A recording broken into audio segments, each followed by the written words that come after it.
Hello, hello.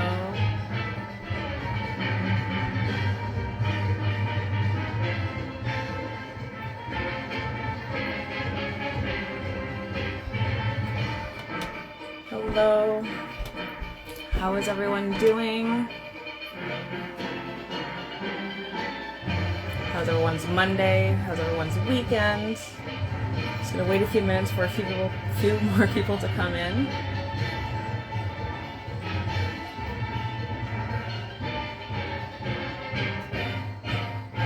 Let me know if you can hear me.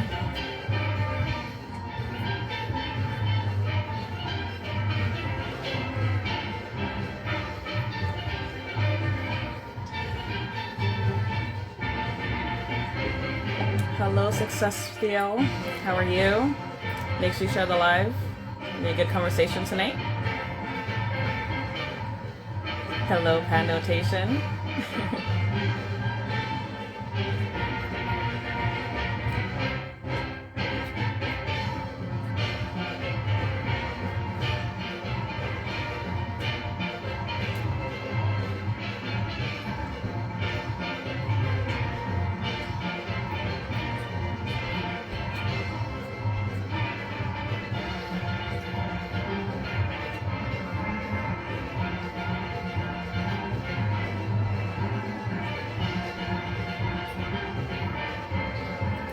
Waiting for some more people to come in.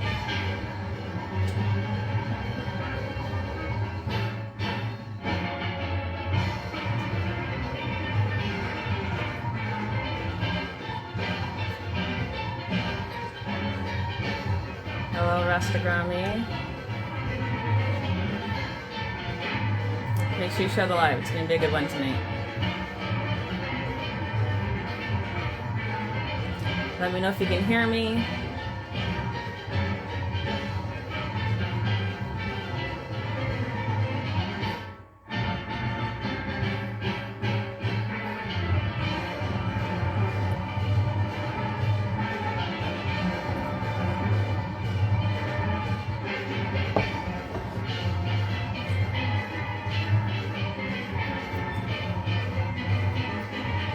Just wait for a few more people to come in.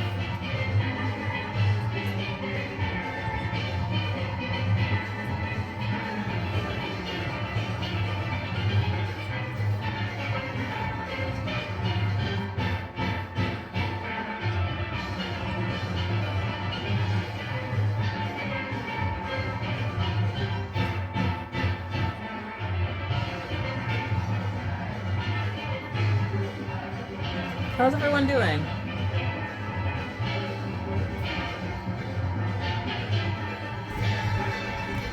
Hello, Jimmy. Let me know if you can hear me. How's everyone's Monday?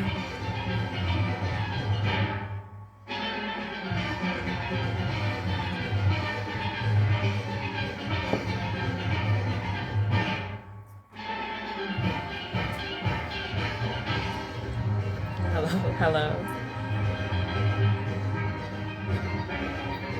Amen. Give thanks, for sure. It's been an interesting Monday for me. That is for sure. The weekend was pretty good for me, though.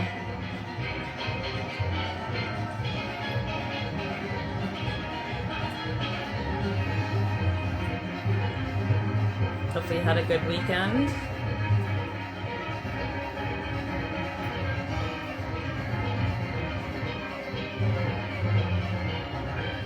Hello, Chris. Welcome in. Happy Monday.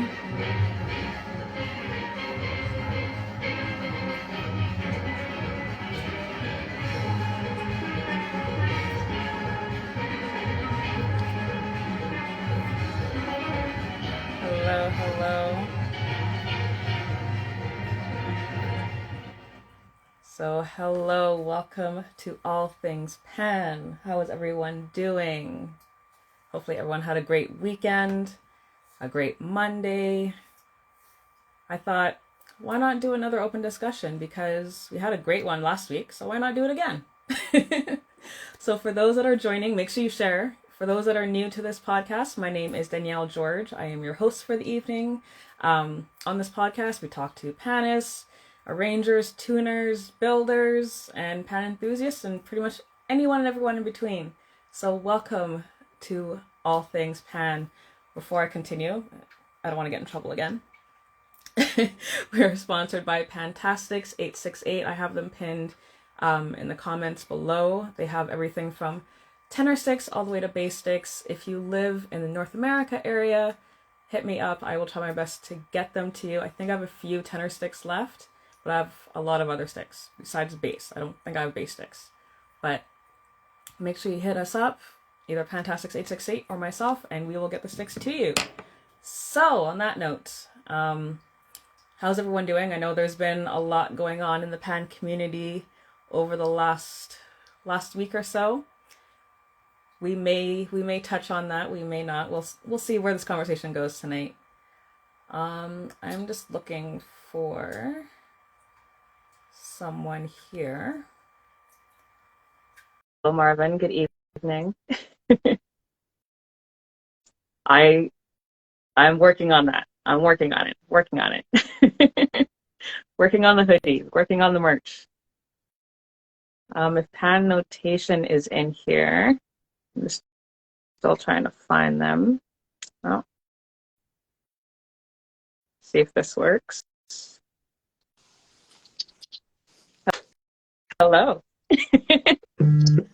How are you? I am great. Good evening, everyone. Thanks for having me. Of course, always. You're always welcome. You know this. So how was your weekend? Let's say it's been very restful. I think I'm falling in the habit of sleeping come 9 o'clock, and it's like this is when you know you're getting older, and it's like welcome to being old. Welcome to being old.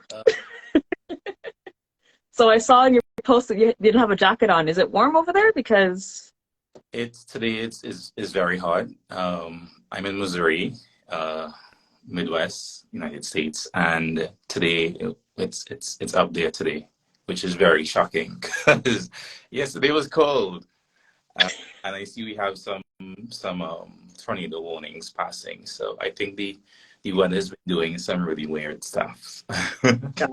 Okay, well then be safe, please, and if you can you mail some heat over here? Appreciate it. Definitely. No, thank you. Yeah. Thank you. Thank you. Appreciate it so much. So for those that are joining and those that don't know who you are, do you want to just kind of explain who you are and what you're doing? Sure. Well, to start, my name is Kadesh Jonathan Clouden. I'm a musician, educator, and conductor in the making, hailing all the way from the beautiful Twin Islands of Trinidad and Tobago. But more specifically, today, I'm here as part of the Pannotation team, coming to share information about our upcoming virtual Steel Pan Conference 2023. I'm so excited. This is your second year doing it, I believe. Yeah. Second year coming. Yes. So do you guys have more in store this year? Like, what should we expect? Because last year was very informative. I was glued to my laptop. I rewatched. I learned so much. So what do we have in store for this year? Well, definitely this year it's bigger. There's a lot more that we've prepared because, the first time around, you get to try to see how things go. And I think we have a better idea of how to navigate and to be able to initiate more discussions this year. So definitely a lot more in store that way. One of our main focus as well is really continuing that theme of building on our community. It's the steel pan is such a very youthful instrument still that persons aren't fully equipped with all that they need to be able to successfully, build a repertoire or do research. And so that's our main theme this year, building our community, keeping the culture alive. So definitely an interesting one to join this year. Excited. So if someone wants to be a part of this conference, how can they do that? Well, first of all, you need to be a part of the Pannotation community. I mean, there's so much that outside of the conference at Pannotation, the platform provides to panists and musicians around the world. Hmm. So, of course, being able to provide steel pan arrangements and compositions from composers and arrangers in Trinidad and Tobago or in Brooklyn, New York, even all the way over in Japan. So, just being able Wow. steel pan scores available to persons that are interested, and of course that major sense of research, because it's hard to do research on an instrument that information is way over on this side, or you have to go and contact this uncle who know a granny who know this band player, Mhm. so really being able to provide a wide array of content in terms of articles and dissertations, lead sheets. That is Pannotation as we know it today. All right. So coming into the conference realm now, last year we had a lot of interesting discussions that pertained to, the advancements and preservation of the steel pan art form. And this year we're continuing in that vein. All right, we recently posted our call for proposals, and from what I've seen so far, it's really along the lines of deep discussions, monetization of different things, pan in the classrooms. So we're definitely in for a major treat at this year's virtual CPAN conference.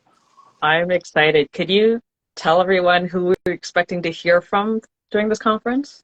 Could you give us like some hints, or is that hush hush until? Well, some major some influential people that are joining us this year. Okay. I'm going to announcement when we share it on our social medias.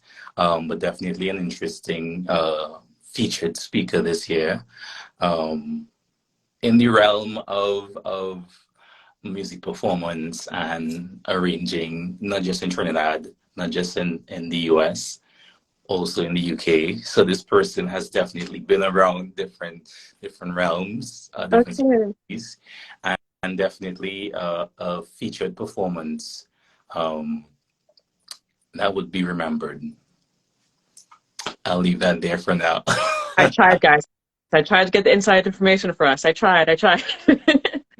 Someone has a question for you. Wilmo Sport, is there a website to see about this conference?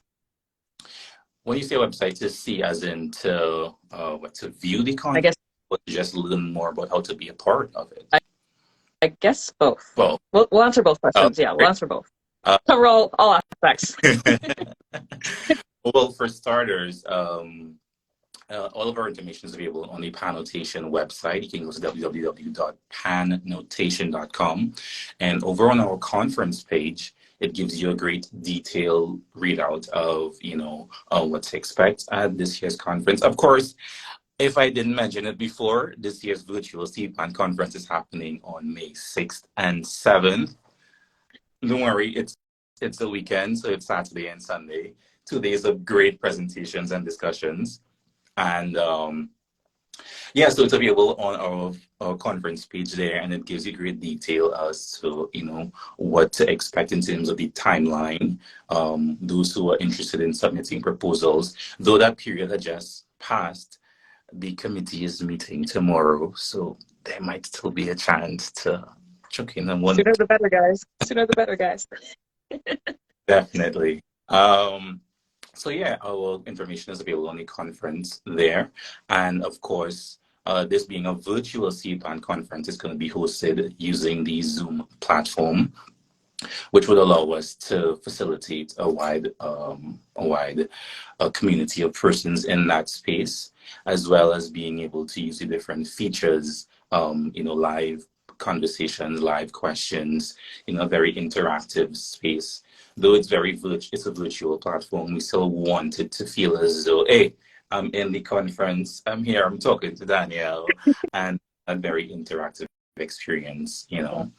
Um, One of the major differences we have this year is that this year there is a paid element to the conference. Last year was our first time around, so we initially had it as a free entry.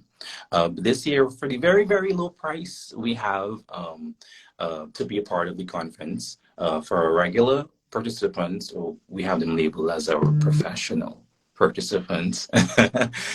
It's the low price of $200 Trinidad and Tobago dollars, or 30 US dollars to be a part of the conference as a regular participant or professional Thank participant. you. Thank you. And for our presenters, of course, we know it's no new thing to have our presenters also pay to be a part of a conference. This year, the fee for our presenters is 150 TT dollars, which translates to roughly about 23 US dollars. And of course, we know that we have a variety of students that want to be a part of this experience. And I think from one of the proposals I saw so far, students out of Trinidad and Tobago, from the University of Trinidad and Tobago, presenting a really interesting topic so far. Oh, wow. So to cater for our students, we have the participation registration fee, which is 120 TT dollars, which translates to roughly about 18 US dollars. So a very affordable conference for such wealth in discussions and opportunity for persons to be a part of.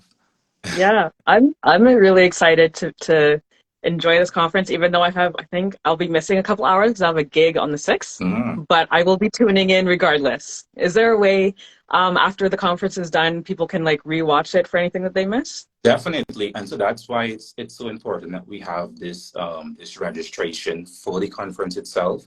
So when you register on pannotation.com and you go ahead and you pay a registration fee, if it is that you're unable to attend the conference, everything is recorded.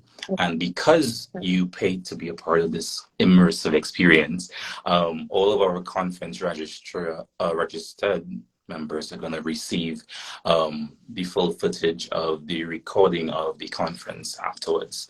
Okay. So, of course, if you can't make a day, or I mean, some places might be at work or something, there is the opportunity for you to get a full viewing of the conference by just registering and paying the registration fee. That's awesome. I'm really excited for you guys. The second year, when I saw the announcement, I was like, thank you. Because you honestly learn so much just from hearing perspective from people in Trinidad to the States to Canada. So it's a good, if you're new to PAN or you want to get involved in PAN, this is a conference to be a part of for sure. Definitely. Yeah. I think it's such an important thing for us to be able to have discussions, or more in-depth discussions relating to the culture of the instrument, because the funny thing is, steel pan in Trinidad is kind of different from steel pan in Toronto, right, or steel US, or steel pan in the UK.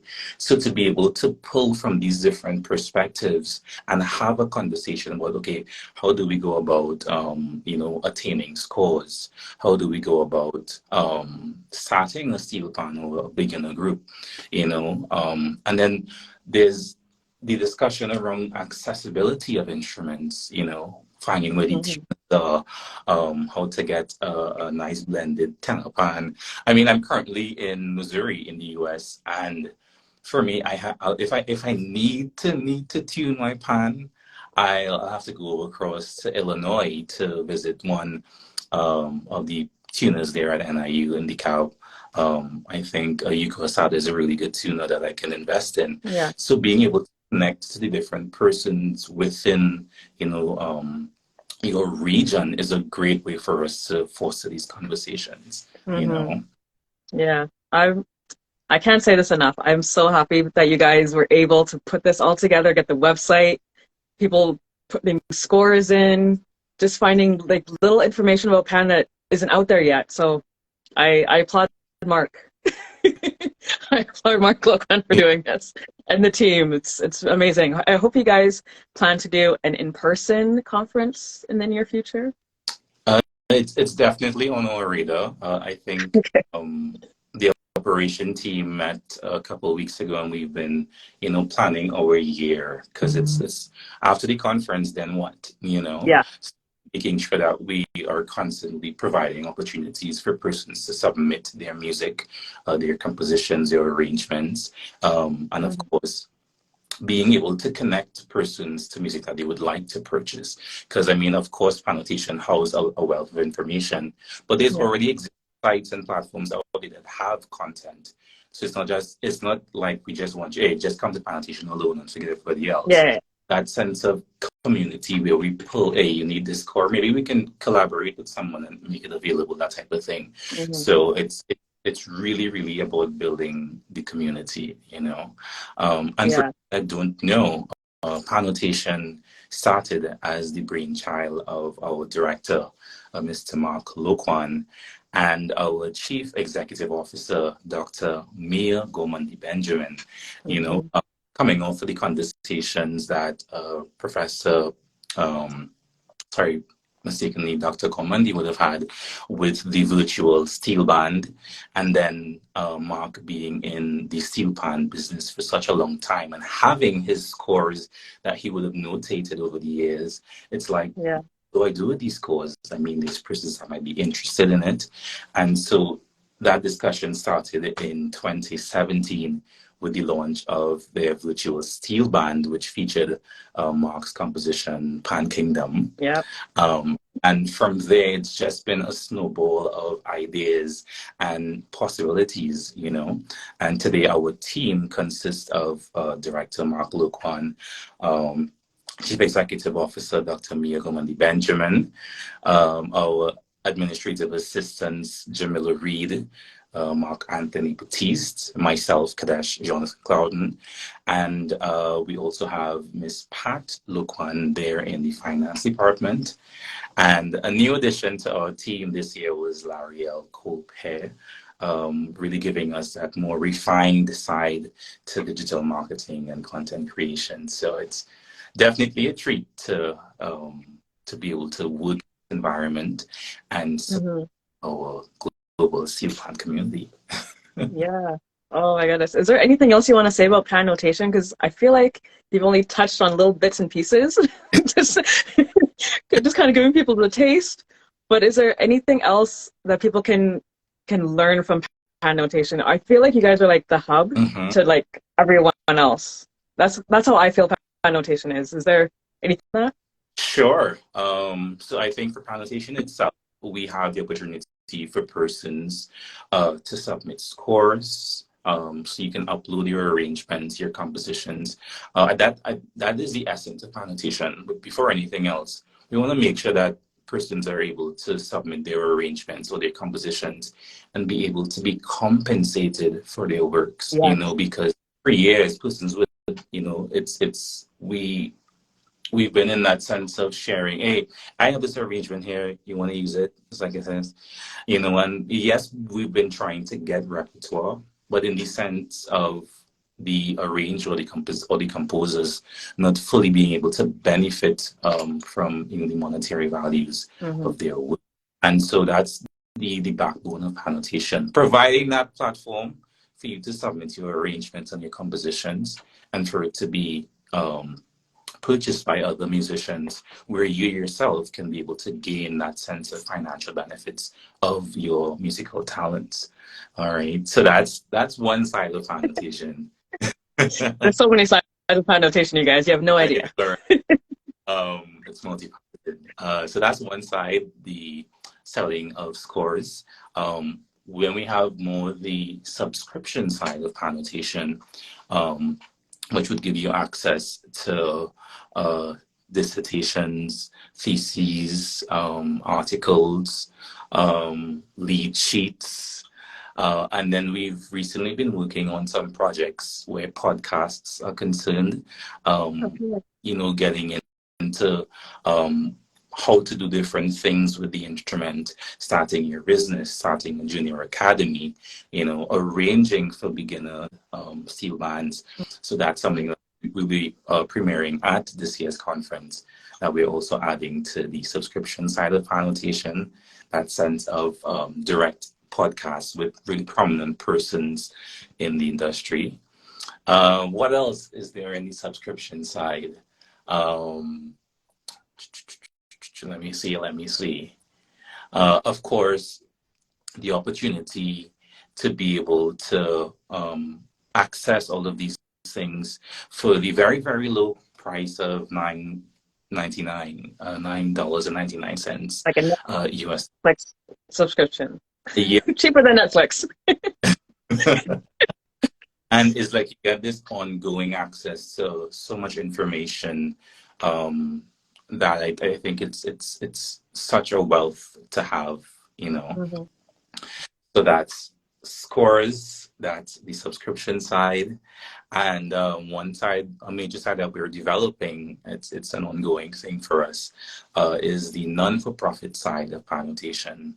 You know, from the sale of these different scores and the use of these subscriptions, what's a better way to build our community than by investing in students that might be pursuing their higher education, or wanting to fund research to do different things. The non-for-profit arm will allow persons to submit requests for different grants or different things like that would be able to fund these research or higher education opportunities for persons in any corner of the world that is a panist, that is interested in advancing themselves and the art form. So that's definitely a side of us that we're working on. It's kind of tricky to navigate, but we're still pushing forward to make sure we can make it accessible to. I might be the first person to try that because it's hard out here. True. Oh my goodness. For those that just joined, we're talking about the Pan Notation Conference that's coming up May 5th and 6th? 6th and 7th. 6th and 7th. Sorry, I was in the same week. It is a paid conference, which I feel like it's extremely cheap. You can buy a McDonald's meal for it. You get a wealth of knowledge. If you subscribe, you can watch it over and over and over again. Make sure you don't miss anything. Learn some stuff, expand on stuff. If you have a paper coming up, you can use it. Oh my goodness. But besides all of that, how have you been doing? What is new with you? Well, a lot is new. I think the last time we spoke was about a year from now. What was I doing a year from now? That's a good question. I think I was running so many projects because aside from at the time, I think I conducted one or two concerts in Trinidad with a few of my colleagues, MW Productions. I think I would have also worked with Lydian's choir. And I also joined. Hi, Ari. Hello. I joined the National Philharmonic Orchestra Trinidad and Tobago, and it gave me an insight into playing my instrument in a conventional orchestra, and that was amazing. So what did you learn from doing that? Like what did you expect from going in there? I think one thing about that orchestra is that it's traditional instruments, and they usually have one or two steel pan soloists. Okay. So it's like it's like a good and a bad thing. It's like you're thrust into the open, so you can't hide behind nobody. Nobody else is playing your part. Right. So it builds that sense of independence in terms of being able to hold your ground, playing the music that's written, and just the amazing blend of the orchestra and steel. And I think I was so fortunate to play some compositions by the director, Dr. Roger J. Henry, who was also one of my lecturers at UTT. He had some really interesting compositions that showed the essence of the steel pan within a traditional orchestra type of thing. So this was definitely one that I would love to do again. And concluding that, I started my master's in conducting this semester over at the Yay! university. So How's that going so it, far? it's hard, but it's So you're crying every night is what you're yeah, saying. because as a conductor, there's so much that you don't see that Hmm. needs to and it's only until like only musicians when you reach in the rehearsal you see the conductor and he's there and he's waving and he's saying all these cool things. Yeah. So much preparation that goes in behind the scenes, and just knowing the music inside out. It's tough, but it's so fun at the same time. But when you're done, you're gonna make it look so easy. You'll be doing it in your sleep. Yeah, I think the main things for me, in Trinidad back in the late 90s, early 2000s, they had the different festivals. So Pan 21st Century, Yeah. Pan festivals, and they featured conductors on there, Mr. Prospect, the late great, God rest his soul, Yeah. Desmond Wade would have been a conductor in all of these things. And for me, growing up and hearing and seeing some of those experiences, it gave you a different perspective as to the role of the conductor. And then to see Desmond Wade come into a classroom and you know it was such an enjoyable experience that I think Yeah. it featured why I wanted to take up this aspect of music performance, Hmm. um, and yeah, collaboration. So when you're done, I expect to see you conducting a few bands, is what I'm hearing. Well, I'm not even going to wait until I'm finished. I hear Oh, that okay, okay. that Big was bringing back a type of festival type something. So I'm looking to see how I could squeeze in, run away for a week or two. Just kind of worm your way in there. Yeah. All right. Well, if you're on this podcast, I'm pretty sure someone's watching and will put a good word in for you. I'm not saying I would because I don't know those people, but I would send an email or an Instagram post just saying, "Get this guy." Get this guy. But that's it. Stuff like that, and discussions about advancing your career as a panelist, I think Hmm. is some things that we can also discuss at the conference. Last year we devised that this strategy where when we were finished with the formal presentations, we went into different rooms, breakout Yeah. rooms, and conversations were flowing. I particularly remember a conversation. I think it's by Mr. Puncham, who was looking at more at the physics or the science behind tuning. And, the conversation was going so well that, persons gain a different insight to it, one, because who knew that the pan had a science to it? Who Trust me, knew? I recently Yeah. learned about that. And it's such fascinating conversations because we don't have these conversations on a daily. Mm, And have persons that are experts in their fields, talking about tuning, talking about how the shape of the note makes a difference, how the length of the skirt could impact the sound of. So yeah. it's such an enjoyable and magical experience to have those live conversations with persons from around Hmm. the world. And I strongly suggest you guys take part of this because it's an amazing conference to be a part of, and especially to look back on it and just be, wait, I missed a part. Let me let me go Yeah. back and hear this again. Or did I just hear that right? A pan can be do what? So it's just yeah. I strongly suggest you guys Mm. be a part of this conference, even if you, since he said he kind of whispered it earlier. If you have something to, what was it? A presenter you think you're looking A for? So we are currently looking at the proposals that persons would have submitted, and the committee officially meets tomorrow afternoon to go through the proposals. So if it is that you have like a panel discussion idea or one last proposal that you might want to squeeze in, there might be a little room to accommodate, but it's definitely not a large room. But if you can squeeze in something, why not take a try at it? Why not? And if not next, if not this year, next year. Yeah, Yeah, definitely. I'm so excited. Is there Yeah. anything? Are you gonna do an album? Is there what else is what's going on? I'm expecting an album from you. I don't know why. Album, Yeah, like, like you playing Pan, making an album. I'm expecting. We need more Pan albums because okay. I mean, I am no Andre White or Ray Hallman or the Shops of the Boogsies, but I can definitely try something, you know. maybe Um, a song or two. yeah, I think that's it.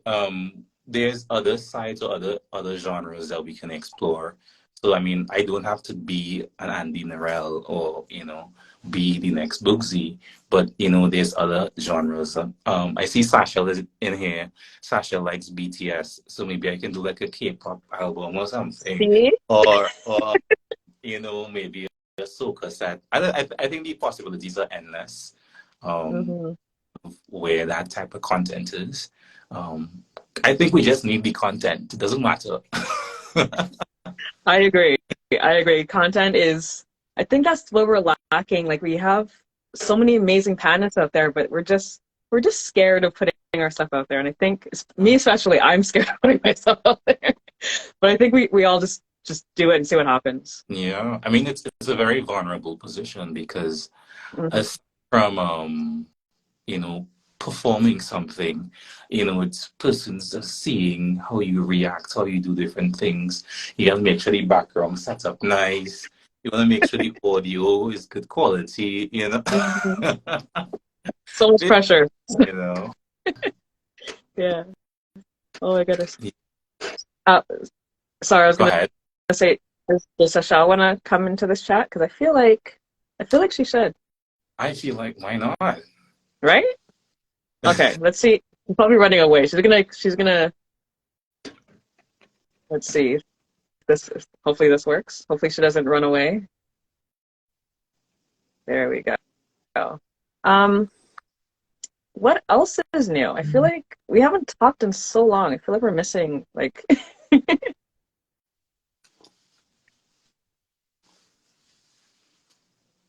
Sasha joining the chat earlier. Well, while she's coming in, I just want to mention a few of the proposals we've had so far, just to Yeah. get closer to the topics that we're looking into for the conference. One of the topics I'm seeing so far is preservation and monetization of the art form. Another one is steel pan for special needs students. Okay. Um, Another one is along the lines of restoration and preservation of the instrument itself, so like around tuning and maintenance. Hmm. Um, making steel pan your brand, some of the topics that we have so far. So I think some of them are really getting along the deeper side of steel pan as a business, steel pan as a career type of thing. So definitely things that you'll don't want to miss. With Sasha gone. She said she was combing her hair, which we don't care. You don't have to put the camera on your face. You can talk still. Yeah. Um, At our last conference, and I think she would have presented, I think marketing steel pan or something like something that. like that. Yeah, yeah. And it's so interesting because I mean, I think about these things, but I don't think I've actually put in the work to do it. And there's people like Sasha that are out there already doing this type of thing, Hmm. that can get an insight as to how to go about doing it, where to look for different resources. So, I mean, Yeah.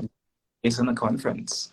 Exactly. And this is the best place, especially if you're starting in steel pan, you want to make it a career. This is the best place to learn all the ins and outs, what to do and not to do. This is the one thing I always want to say. Make sure you have a contract, regardless of what you're doing. Make sure you have a contract because it's burned me a few times and I learned the hard way. So that's the first thing I tell people. If you get booked, get a contract. Yes. I see some Yes, questions Chris. here. Yes, Chris. Chris Yes, was Chris. last year at our conference, and I think she focused a bit more on the entrepreneurial side of getting our younger musicians into that sense of entrepreneurship and marketing themselves. So yes, Chris, definitely. We would be interested in it. And I think there's a large community of young musicians graduating from high school or graduating from, a bachelor's somewhere that would be really grateful for that insight into the career field. Because that's another challenging thing as a musician. How do you navigate getting paid for your talents after you've worked so hard on you've worked to build and to learn all these things, but how do you market yourself? How do you get jobs? You mentioned contracts. How do you know how to read the contracts properly to make sure you're not getting the shorter end? Yeah. Sorry, I just want to read the question that Chris said. So her question was, should I send a proposal on modern steel pan careers? Yes. As Shashal said, I've burned already by not having a contract. Exactly. See what happens? Yes. Because they don't take us seriously, so they feel like they can play with us around, and I don't like that. Whereas if it was a singer, a pianist, a guitarist, a DJ, yes, we will pay you this much. We will pay you before we'll pay you a deposit. And when it comes to us, they're just like, oh, we'll pay you a week, like next week. It's okay. How's $50 for you? Like, yeah. No, and that's it's time. And especially in communities that don't have a large steel pan population, so they don't know how valuable the instrument is. Yeah. And then sometimes call a quote and they feel like it's too high, but that's just an island thing. But we do so much more than just play island music, Exactly. It's island instrument. We play classical, we play pop, we play folk songs. So much things we can do on it that I think aren't fully aware of how valuable we are as musicians, So that's why we need to have more conversations, Yes. We need to get the wider world a bit more in tune to what we offer and how to respect us. I feel like we're like the little kids that no one pays attention to, and we can do whatever we want. And then when we do something big, we get in trouble. And it's just like, but we were here doing what we were doing. Definitely. So just Chris's question, if you have something that you want to submit, there's a small window, very, very small window. The committee is meeting tomorrow afternoon to review all of those proposals. So if you can squeeze something in tonight, it's welcomed. We are not going to turn you away because this conference is about us building our community, keeping the culture alive. So be sure to submit something and we will see if we can get back out to you as soon as possible.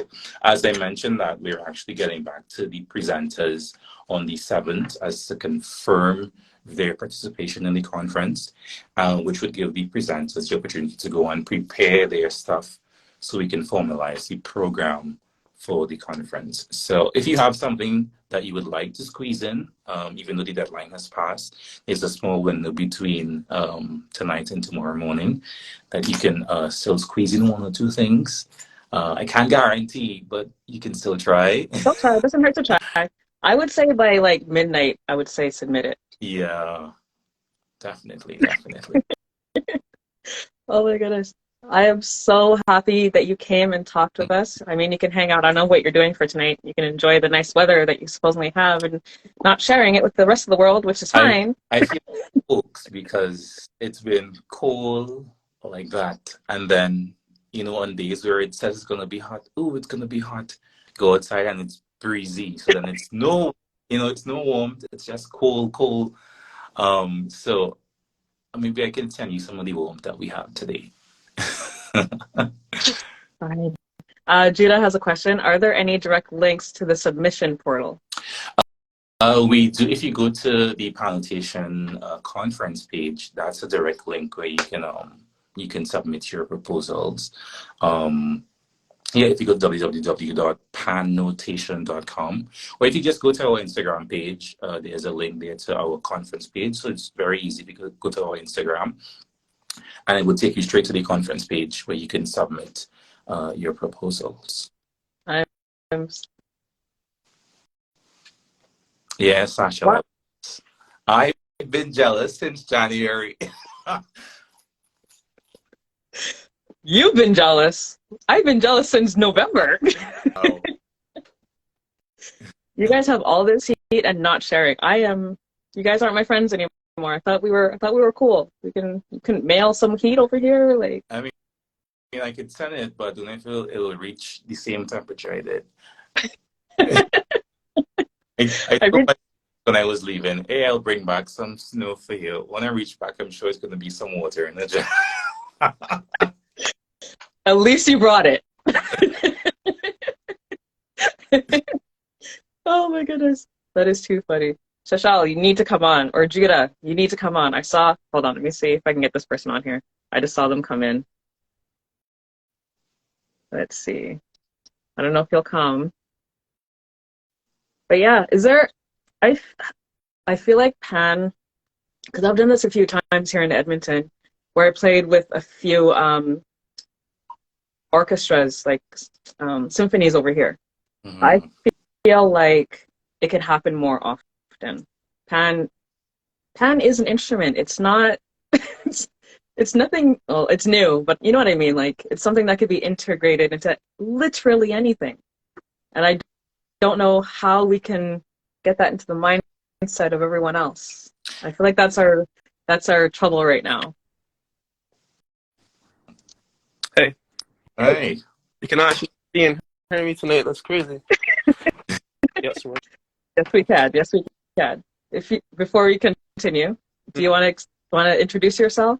Let people know who you are. Sure. Sure. My name is Julia Goddard. I'm a Barbadian steel panist. You may know me most recently from winning Olatunji's engineering competition. I also submitted a concert, not submitted, I published a concert called Besting Steel, showcasing all the Barbadian steel panists back in March of 2022. So that's probably where you know me if you know my name, yeah. Big Nice. things, big things. I'm trying to sound Caribbean, but I'm totally not. Your accent, I love a Bajan accent. So, Mm, really? It's actually really interesting because other Bajans would say that I don't have a Bajan accent because I kind of went to posh school, so I don't have the raw brawling you Bajan raw. like other Yeah. person. Yeah. Did you guys did you guys see that viral video with a girl saying that Bayesian accent is like the worst accent? Did you see that? I didn't see it. I didn't see it. I will send it to you guys. It Right. is hilarious. Nice. But anyway, continue to our Yeah. conversation. Um, yeah, I think our trouble is just Mm-hmm. getting in the mind of everyone else that Pan can be played anywhere and everywhere. And I Mm-hmm. don't know how else we can, even though it's a new instrument, I don't know how else we can get that to that mindset. Because here, Yeah. especially in Western Canada, it's still considered a niche. When I come off a boat, this is the first thing I'm hearing. You Okay. need to wear the flowered shirt, the straw hat, and play Island in the Sun or Yellowbird. Like, I, I, people have requested that, and I'm like, I don't know those songs. I'm sorry. Mm-hmm. Yeah, Okay. shit. Sorry. Oh my goodness. I mean, Seychelle, yeah. sorry, Seychelle has a comment here. I feel like some panists don't mean to offend anyone here, are a bit closed-minded when it comes to integrating steel pan with other genres and with other instruments. Mm-hmm. I agree. It's Yeah. it's it's a tough thing sometimes because one, you want to cater to a market. You're catering to your culture most of the times, who will be marketable. Um, and then it's hard to break from those barriers sometimes because that's what persons are generally looking for, they want to hear. And Mm-hmm. as we try sometimes as musicians to, give them a little bit of something else, they'd be like, no, we want to and give me more. So it really comes back to selling yourself as a musician, and as an entity to be able to show them the different sides of the instrument. Mm-hmm. And it may just take, squeezing in a different style, a different genre, every time you give them something that they want. Mm-hmm. But it's really a tough thing, especially when it comes to marketing yourself. Mm-hmm. Yeah, for sure. You Okay. gonna say something, Judah? Well, I mean, from experience, I think that the biggest thing that holds a lot of us back is just the fact that we wait till we're ready. Like we would say, all right, we need to have the correct equipment, we need to have the correct funding, the correct time, et cetera, before taking action. When the fact of the matter is, it's only when you take action that you actually know the things that you need to do. Realize that, for example, the phone that I'm using right now to talk to you, yeah, the iPhone 13 mini that I have, is higher quality than anything that I could have found for like a lot more of the price 15, 20 years ago, if you get me. The microphone that's on it, I have a cheap $30 CAD D19 microphone that I use when I'm recording audio, et cetera.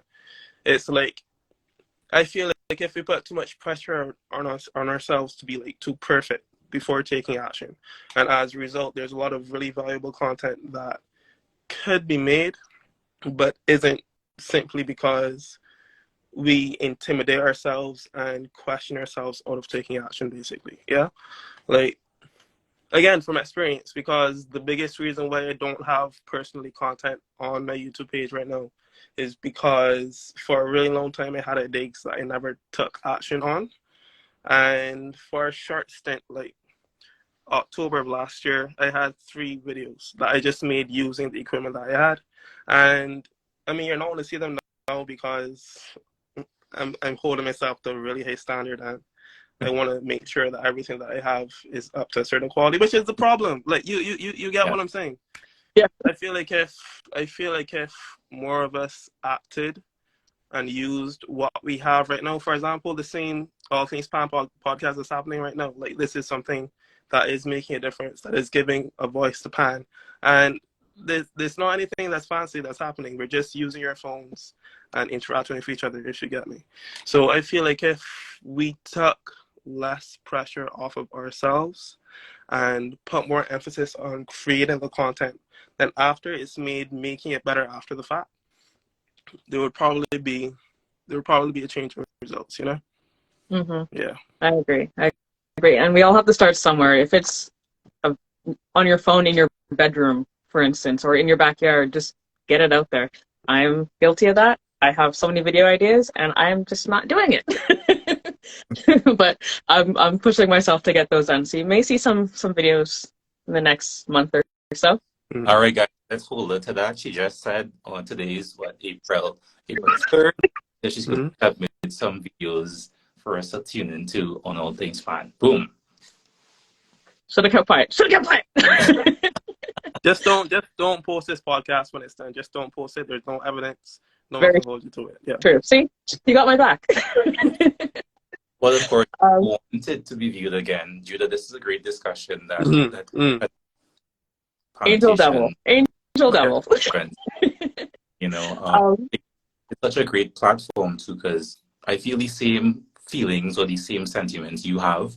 There are persons in the US, in Canada, in Germany that want to produce the content that they enjoy or they see persons gravitating towards, but that same sense of insecurity sometimes might come around. Yeah. And I think if we have that type of discussion on such a global platform too, it makes it a bit more powerful as to the things we can then do to pull it together. Yeah. 100%. I agree.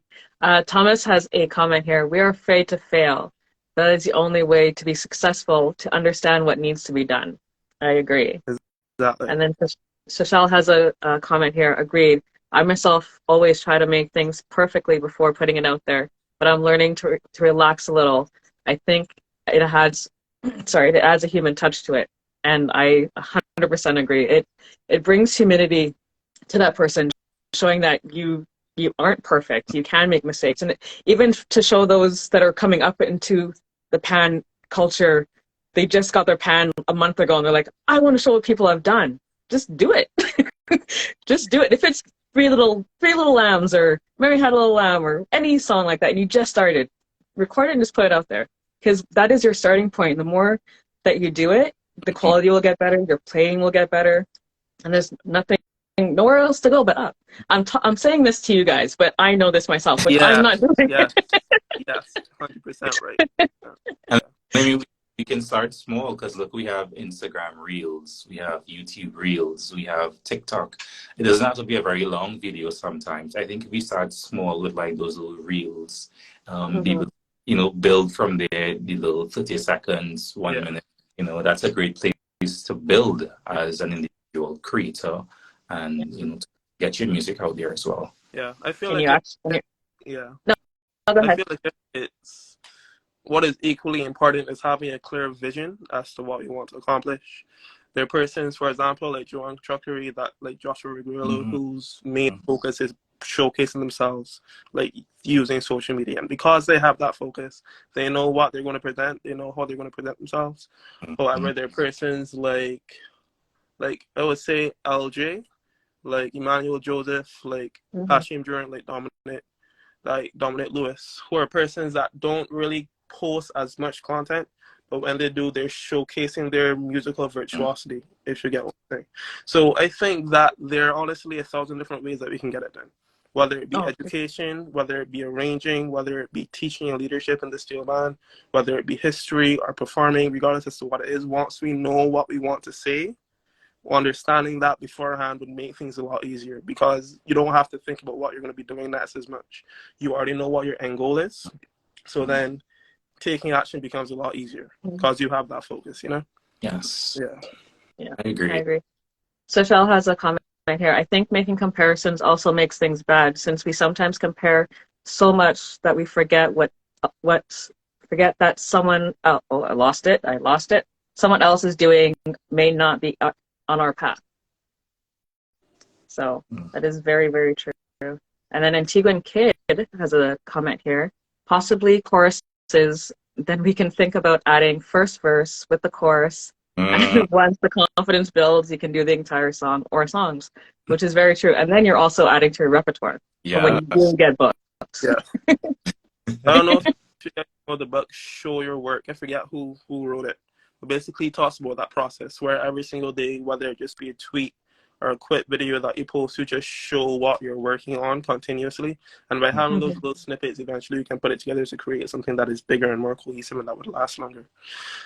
Yeah, it's just, again, it's just the mountain that we make for ourselves. It's just the pressure that we put on ourselves that prevents us from actually taking action, if you get me. Yeah. I like it. It reminds me of Chris's presentation, that sense of entrepreneurship, marketing, promoting yourself, start from the simple idea and, be able to launch yourself in the different spaces that is available for free.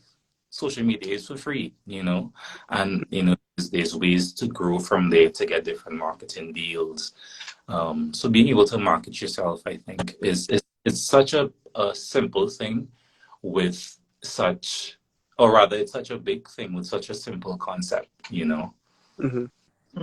Exactly.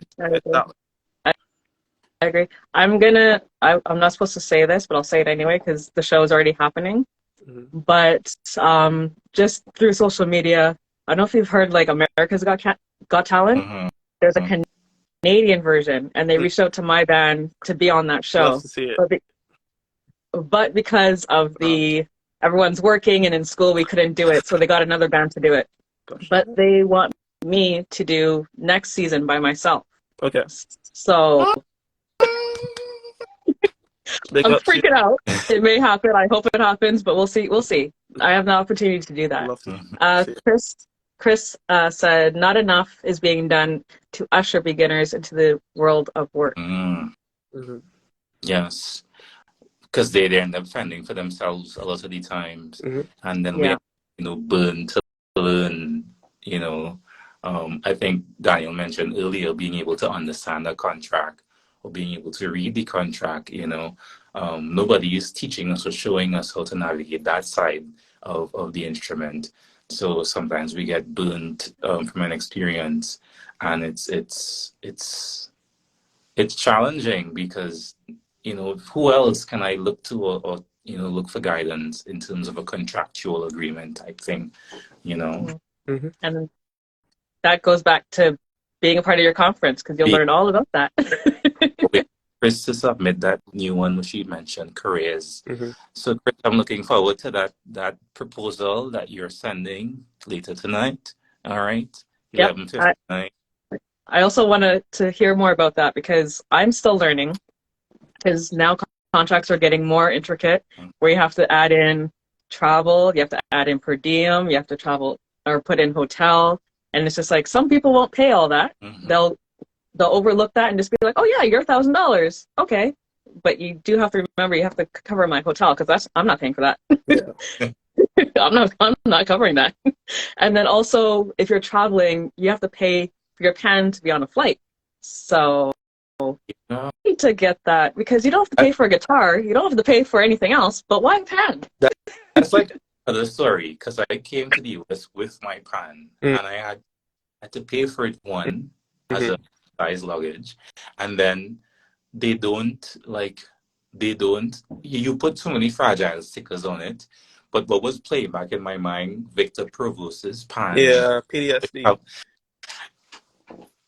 PTSD. I am there on the airline, like, why can't this be only playing with me? Like, I do the amount of bubble wrap I wrap that in. You know, it's such a crazy experience because when musicians that travel with their double bass or their cellos, you know, it's a different experience. And I definitely think that too is a conversation that we need to have because this is a respected instrument. It's very expensive instrument. And we need to be able to usher that side of our craft, of our ownership of our instruments, because it's fragile and it's expensive. And if it is that you're traveling and they bung up the pan, who's going to tune it before that performance? Exactly. You know, which reminds me, I think we also have a presenter who's going to present on how to emergency tune when traveling. So, as I mentioned, it came back to mind. Being able, you yourself, an untrained tuner, ways that you can do emergency fixes on your instrument before you're able to take it to the actual tuner. This is going to be recorded, right? This is going to be pre-recorded that we can chat about. Yes. Okay, again, perfect. The conference, we do have a registration fee for the conference, and as you register, it entitles you as a registered member to get the full viewing of the conference afterwards. So love to see it. Okay. Boom. Emergency. See? I tried that emergency tuning on myself and no. So now to learn about it, I'll be good then. Yeah. I think it's for me, before coming to the US, I had in my mind that I wanted to spend 6 months learning how to tune, because when you're in the Midwest, who do you go to tune your pan? You know, it falls down. And ironically, my first day at the university here in the steel pan studio, someone was hanging up their lead tenor pan, and oops, pan falls, like about 6 or 7 of the notes are gone. So the good thing I brought my pan, because I wouldn't be able to use that lead. So now that tenor pan is in a corner because one university has a budget that they allocate to the percussion department. So who knows when these instruments are going to be tuned, you know, so able to have, you know, those emergency insights and know-hows. It's a good thing to have. Definitely. Quick, before I read these comments, when you traveled with your pan, did you line it with clothes, like extra clothes and bubble wrap? Because I'll be traveling with my pan, and I just want to know how you packed yours. That's a really good question. Yeah. So there's a trick that I learned when I was a student under Dr. Miyagawandi Benjamin. And then when she was in Japan, what they do in Japan, you know, those inflatable, what do you call them? So like the donuts that you would use in food. Okay. So you get a small one to go on the belly, and you get a bigger one to cover the rim. So in your case, you put the bigger one and you put the rim down, and then on the belly you put the smaller inflatable that would just cover the top by the belly there. so that it's like a compression on both sides. Mm. So if the case falls, it doesn't hit the hard surface. It's cushioned Yeah. against inflatables. So that's but be very careful, Mm. because I think the mistake I made, I went and I just bought two random sizes Mm. about the size of the rim. Yeah. So I had to really, and you don't use all the air in the inflatables also, because if the inflatable is too hard, that could cause it to burst and Yeah. injure. Right. Yeah. Enough air in it that you can get like a little cushion, but still enough that if it's pressed upon, it doesn't pop. So Yeah. it worked. I got my pan here in one piece, and Okay. sounded good. See, it's a good thing I asked because I wouldn't have done that. I would have never thought of that, honestly, ever. Yeah, neither would I. Such a cheap idea, and I feel like the Japanese persons, they think about everything, and it's like, why didn't we think about it? Yeah. Because they literally live in the future. Yeah. Yeah. That's Yeah. why. Chris has a comment from previous. Many persons also feel like they need to do something. It's one of the reasons Trinidad and Tobago is so overrated. Oh, need to do the same thing. Sorry. Yeah. Honestly, I could probably spend a few years just talking about this. Yeah, because there are. Let me do this the politically correct way. There are several steel panists that I've heard talk about expressing themselves in pan and showcasing their originality and making sure you don't sound like everyone else. And ironically, it is because of that hell-bent focus on being as original as possible constantly that they end up sounding like everyone else. Because it's like fundamentally, you can only become original once you understand the stuff that's already happening, And if you only rely on the very basic stuff that you already know and then you try to express yourself based off of that, you're going to sound like if you don't know what you're doing. Like anyone that sat down and put themselves to a certain level is going to be able to look at you and see, okay, you don't know what you're doing. Right. And what makes it worse? Is that there are certain persons that do not know that they don't know. They don't know because they don't know, and as a result, they would go and spoke from their perspective a justified and rational explanation and opinion. Then other persons that admire them and that like the things that they do would listen to them and say, hey, I don't need to go and analyze other music. I don't need to go teach myself different ways to express myself. I just have to do the same thing that they're doing. And then we get ourselves in that situation. That is the reason why it is that way. It's because we're trying to get everything done too quickly. And I mean, I was there. That was me when I was like 16, 17, where I was like, okay, I'm not going to transcribe any music. I'm not going to teach myself anything. I'm just going to try to be original. And it's as soon as I was able to humble myself and accept the fact that I didn't know what I was talking about, I didn't know much of anything, I need to go and learn how to sound good. It is when I accepted that my playing started to actually get good. That is the reason why I'm a competent player now, because I was able to humble myself, learn from other masters of the instrument, other masters of music in general, and then implement that into my playing. And I feel like if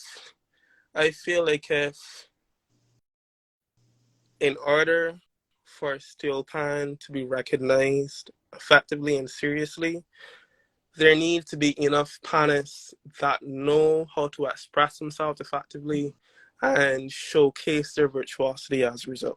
We can't just have panists that create content and they're just doing what they think sounds good and it doesn't have any actual foundation in the roots of music or the culture or the background or the history, and you can't hear that.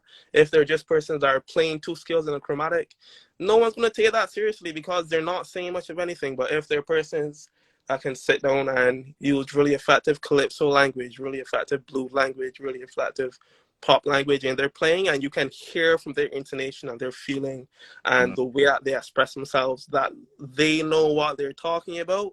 Like, from experience, I went to a jam session a few years ago. Someone named Jacob Layson, yeah, that was the first time I played with him, and he asked me, like, there was a song we were going to play in A flat, and he was like, are you okay in the key of A flat? Because in his mind, all panics only playing C and some really basic scales, and I'm like, yeah, I'm good. Then I took the solo, and then from there, the way that he treated me fundamentally changed because I showed him that I knew what I was doing, you know? Right. And if we can't cultivate that, if we cannot cultivate individual virtuosity, we're not going to be taken seriously. That's the fact of the matter. And the only way for us to cultivate that individual virtuosity is for us collectively as a pan culture to sit back, learn from everyone else that's doing everything else, and then implementing that in a way that makes it original in both a collective and an individual way. Yeah, there are ways for us to express ourselves in individual ways based off of the music that we love and implemented that into our playing. There are ways for us to express ourselves collectively, even just being aware and being able to appreciate a different musical perspective by itself. That by itself can mean a lot when it comes to the way that you present yourself as a musician. And You mentioned some of that, and uh-huh. I think back to Hey, Andre. Why Andrew, why you Hey, joining? what's Yo. up, man? What's up? Champion. Champion. What's going on? Um, Listen, Judah, what's up, man? Good, good. Long time, bro. Yeah, it's been a minute. You good? How's everything? Danielle, good night, Good darling. Good night. Before we continue, there's two comments I just want to read real quick. Sashal said, during the musical class, I learned that you need to know the rules in order to break the rules properly. And then Chris here. Oh, let me find it again. Sorry. Then Chris said, people seem to be afraid to niche themselves. So many panists are only doing what's trending. Originality has rarely grown through fleeting trend. yeah. Some of the things Judah was mentioning, my mind went to Natasha Joseph. Yeah. I feel privileged to be able to call her a friend because she's so down to earth. She has such an expansive musical knowledge, and they do this thing called First Friday Jam Sessions. I went to school, I learned how to play pan, I could play the classical music, but I didn't understand the jazz side, or being able to sit down there and see the different transpositions, see the chord progressions, and getting to converse with Natasha, and she's like, hey, what about trying this here? Listen to that 251. And I think being open to those types of discussions and conversations with persons who are doing it. I see Andre's in here, an prime example, of being able to inquire on how to explore it, and then finding your footing in navigating those different musical languages or licks. Exactly. That is exactly it. Like you need to be able to go to someone like Andrea White, like Annie Norell, like Liam Teague, like Richard Provost, like anyone that is at the top of their game, and be able to ask them, how do I become good? And the only way you can get that done is if you can accept the fact that even though you're trying to sound original, you're not really saying anything musically. You need to be able to humble yourself enough to ask questions. That's the only way. That is the only way you can actually get to a place where you express yourself individually. You need to be able to listen to other perspectives, even if you don't agree with them, just be able to listen to them and then implement the stuff that you understand or that you appreciate into your own playing, You need to have that mindset. And I think that the fact that, I'm being a bit harsh because fundamentally we have a culture that is different from others. It's like a very collectivist steel pan, playing arrangements for Panogramma, working as a unit, as several persons put together. So I'm being a bit harsh, honestly, because our culture is fundamentally different. But at the same time, I feel like if there's just so much that is being wasted, there's so many opportunities that are not happening because we're staying where we are. And we're not trying to go further than where we are. You get what I'm saying? That personally frustrates me.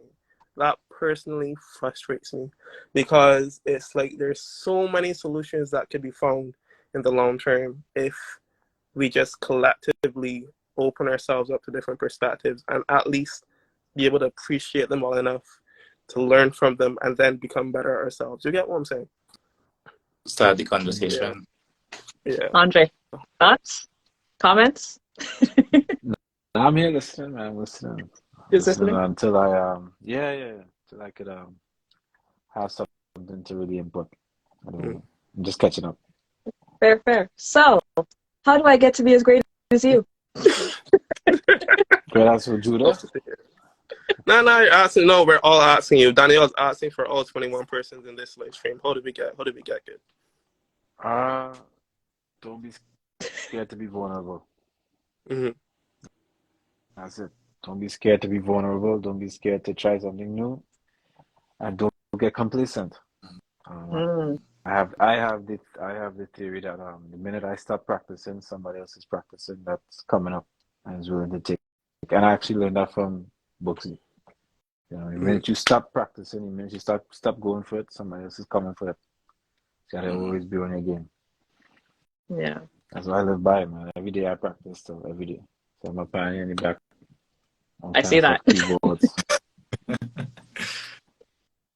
know? Crazy. So is that something that you like recently learned? Like, not recently, but within the last few years, or is it just something that you knew you had to do until someone told you?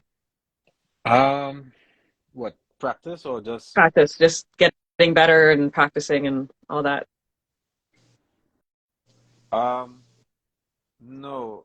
Well, I think the first time I really figured out how to practice properly was when I met Sheldon Thwaites. I met Sheldon actually, ironically enough.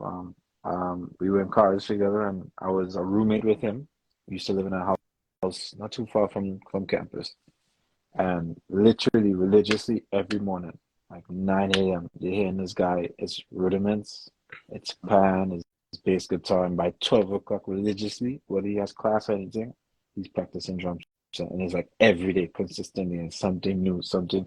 And sometimes it sounds great, sometimes it don't sound great, but you could tell that he's consistently trying to challenge himself. And I used to sleep in, like, and I realized, nah, you know what I mean? This guy's consistently getting better. How to make sure, Yeah. you know what I mean, and match that. So sometimes it's as simple as putting yourself in the right environment as well, being around like-minded people, like everything else in life. Mm-hmm.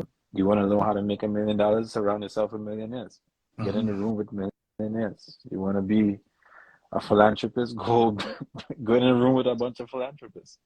You know what I mean, that's what it's about. Don't surround yourself with people that don't have that same vision because all they do is pull it down.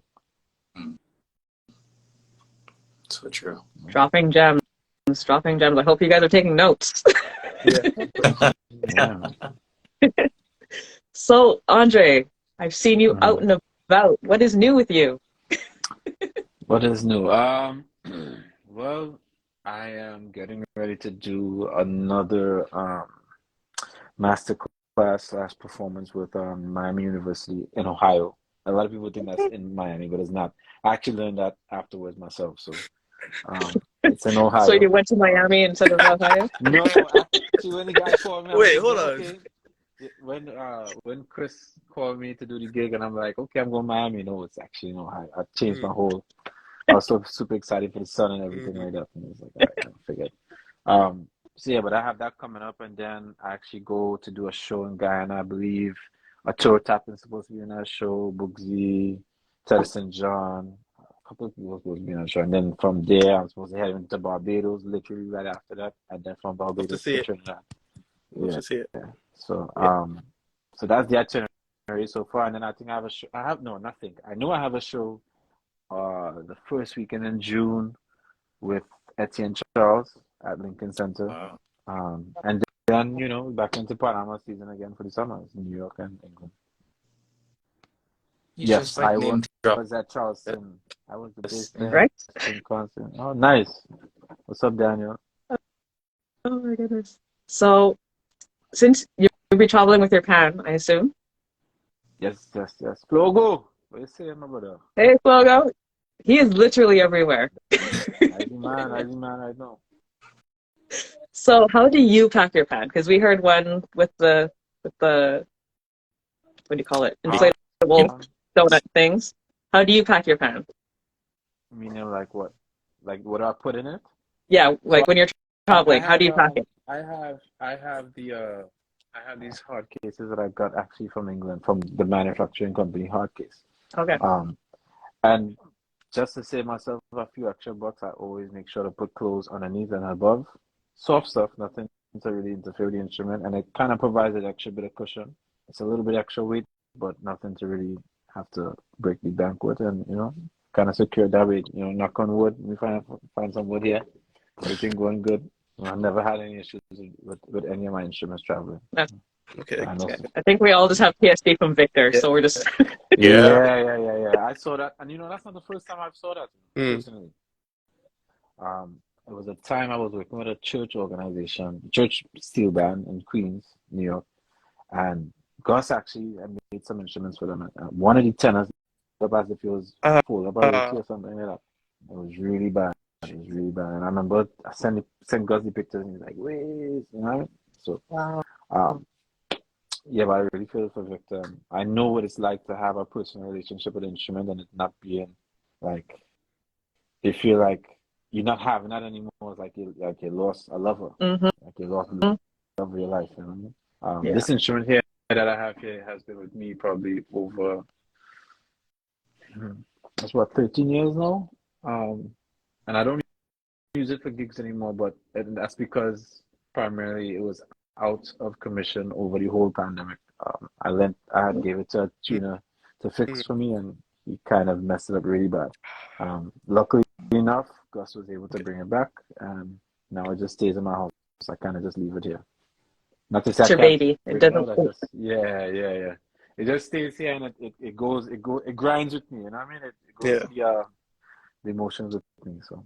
That's crazy. We're all talking briefly about paying extra because our pan is supposedly oversized and we can't take it on the flight with us. How do you think we can change that notion? Because when a guitar player takes our instrument or a violinist or any of those, it's taken with care. And I don't believe they have to pay for oversized because I looked. I looked. They don't have to pay for the oversized fee. Yeah, I mean, I don't normally. Me personally, I don't normally have to pay for oversized. I mean, every now and again, you run into these flight attendants or stewardess or whatever you want to call them. Not stewardess. The people that work at the counters and they try to do these kind of weird things with your luggage and stuff like that. But I make sure to always ask for a manager, number one, and explain to them that it's an instrument. Okay. It should be treated as such. I always keep. I try not to take off the handle with care stickers. Like I put like 1 million of those on. Like so, even if it's not the same airline, wherever I get it from, at least it's something very fragile and you're not to interfere with it. I mean, I don't really take that off my case. Anyway, I take off all the other stickers, but I leave that one on. Okay, so we have to be a Karen. I want to speak to your manager, please.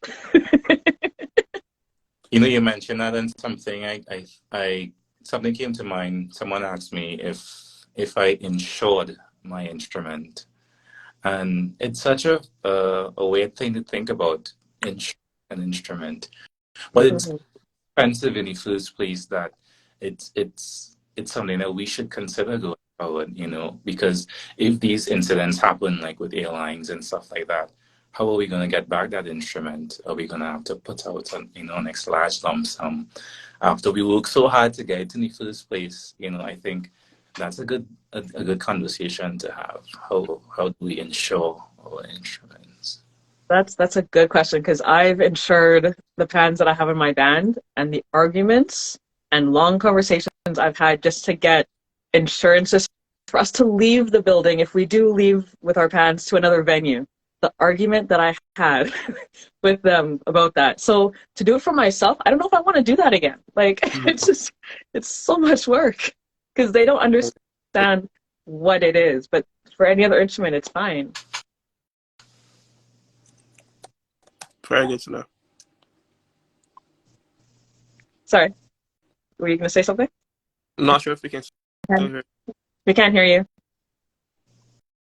Oh, sorry. You guys can hear me, right? Yeah. Yeah, sorry about that. So my only experience with insurance for my instruments has just been travel insurance. Like and that's only if I know I'm traveling somewhere in which um is unfamiliar for me, and I've never Mhm. really um like been there or something like that, and I don't know how to deal with instruments where I'm going. I make sure to put travel insurance in the instrument. But if it's somewhere like let's say within the States, or it's England or Trinidad, let's say, I tend to take the chance more. But Mm. definitely you definitely need to figure out how to cover our instruments, insurance wise. You know, Yeah. next thing we talk about insurance, you need to figure out how to insure your limbs, your hands especially. Mm. Um, um, Fortunately enough, I was able to do so when I was a younger person. Well, let me not say when I was a young person. My mother did that for me when I was younger. Yeah. Insured my hands because, like, God forbid something was to happen to me, and this is my livelihood, then I can't work anymore. You know? So that's something we should definitely look into, especially if you know that being a performer is your bread and butter, and you know that you Hmm. use that to make your money and you live in. Definitely look to insure your hands, your instrument, and you'll be okay. Good to Never thought about know. the hands. Never thought about that. Yeah, definitely. I know You know. a friend of mine, the same Hashim actually. He has his hands. So he has his hands insured. He told me that. Huh. Nice. Yeah. Hashim, blessings Yeah. over there. Blessings, blessings. I feel like if he's still in here, I feel like he needs to come in here because insuring your Yeah, I'm hands. coming How? up. I'm coming up just now. I'm coming up just now. So Okay, yeah, okay, get okay. that point. How do you insure your hands? Do you just say I want to insure my hands? Like how does that work? I'm thinking things like, is there a company we go to? Yeah. I mean, I don't know how they do it in different regions. Like I know for us, if you go to different certain insurance companies, you're able to insure. Like you see how you put a life Hmm. insurance on yourself, you could insure certain body parts. Like sports, athletes do that. Like if you're a football player, Yeah. you can insure your legs, your limbs, and stuff like that. Basketball players insure their arms and stuff as such. Hmm. Hmm. Next topic for your conference. I now think, Yeah, I know, so as we're in here talking about penalty, which you'll see pan conference, and I feel as though this is a panel discussion that we could be having. So somebody better submit this proposal to have this right? conversation about ensuring your body Definitely. parts, ensuring your instruments. Hmm. I know we do have a very special guest speaker in store. Stay tuned to our social medias so you would hear when that person is announced. Just going to leave that he's a very influential person, not just in the US or Trinidad, but also in the UK. So stay tuned. Andre, is it you? I don't know who you're talking about. Not me. I'm trying to get I the ain't inside sure. information here, people. I ain't sure. I ain't sure. But you know, I came on because, well, I think, well, besides the point that Daniel invited me, you guys were, I think you guys were talking about, really understanding the instrument and knowing what you're playing, right? And Hmm. it's funny because I did two gigs on Friday. Um, One was a wedding, and next one was a gala. Um, the wedding was a substitute gig I did for a friend of mine in Long Island here in New York, and I did the gig. The bride was Trinidadian, the husband was American, and the wedding planner prior to the gig had told me that she wanted to mix her music, right? Balance. And I said, all right, no problem. That's an easy gig for me. That's a normal, you know what I mean? No Mhm. problem. You know, we all know that we're in the age of everybody's playing these gigs, these cocktail hour gigs with tracks. So simple enough. I have 1,000,001 tracks. I could play anything, top pop, R&B, soca, reggae, anything. Hmm. So I started to so I get to the gig, I'm on time, everything like that, and I meet the guy who's supposed to be paying me. He's a Trinidadian guy, and I could tell the way he approached me. He is either he expected something different, or I don't know what it was, but the energy was a little off. And he said, "Well, I just wanted to make sure you was aware of who I was or what it was." I said, "Yeah, no problem." And I began to play. Everybody was enjoying themselves. It was like I said, it was a cocktail hour. And he kind of walks up to me. He walks up next to me, and in the middle of me playing, he's like, uh, "I'm not happy." I said, "Okay." I said, "What do you want to hear?" He said, "Nah, I'm not pleased with what I hear in here." I said, "Well, talk to me. What do you want to hear?" He said, "Nah, I'm not paying all this money to hear you play with tracks." I said, "What do you mean? He said, yeah, I'm not paying you all this money to hear you play tracks. I said, so what do you want me to do? He said, I don't know, but the same would come from me. Turn off your tracks, turn off your tracks. So I don't know if the guy thought that, and Judah knows me. I don't know if he thought that me turning off the tracks would have stopped me from playing, but I like nothing more. Anybody who really knows me, I'm ignorant that way. I like nothing more. I'll play the rest of the gig with no tracks, just me alone. Play bass, chords, melody, all at the same time. So I get excited, no problem. I'm playing every song I know about.